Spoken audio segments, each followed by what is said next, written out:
બનાસકાંઠાના ધાનેરાથી રાજસ્થાનમાં આવેલા સુંધા માતા મંદિર સુધી પગપાળા સંઘનું આયોજન કરવામાં આવ્યું હતું, જેમાં 500 કરતાં વધુ લોકો પગપાળા સુંધા માતા પહોંચ્યા હતા। નિજ મંદિરે ધજા ચડાવીને ભક્તોએ ધન્યતા અનુભવી હતી। અનેક જગ્યાએ ભક્તો માટે નાસ્તા અને જમવાનું સેવાના કેમ્પ પણ યોજાયા। બનાસકાંઠાના ધાનેરાથી રાજસ્થાનના સુંધા માતા આવેલા ચામુંડા માતાના મંદિર સુધી છેલ્લા 40 વર્ષોથી પગપાળા સંઘનું આયોજન કરવામાં આવે છે।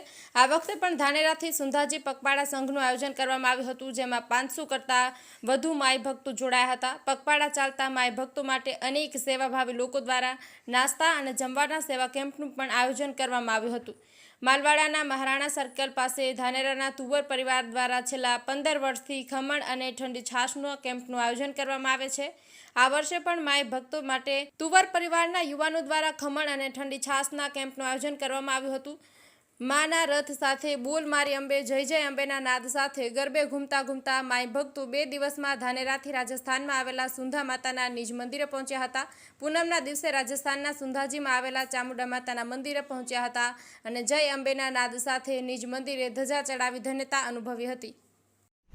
ધાનેરાથી સુંધા માતા જતા પગપાળા યાત્રાળુઓ માટે છેલ્લા 15 વર્ષથી અમારા તુવર પરિવાર દ્વારા સેવા કેમ્પનું આયોજન કરવામાં આવે છે। એ જ રીતે આ વર્ષે પણ સેવા કેમ્પનું આયોજન કરેલ છે, જેમાં સેવ ખમણ તથા છાશનું આયોજન કરેલ છે। એમાં મોટી સંખ્યામાં યાત્રાળુઓએ લાભ લીધો। આકાર તુવર। જય માતાજી।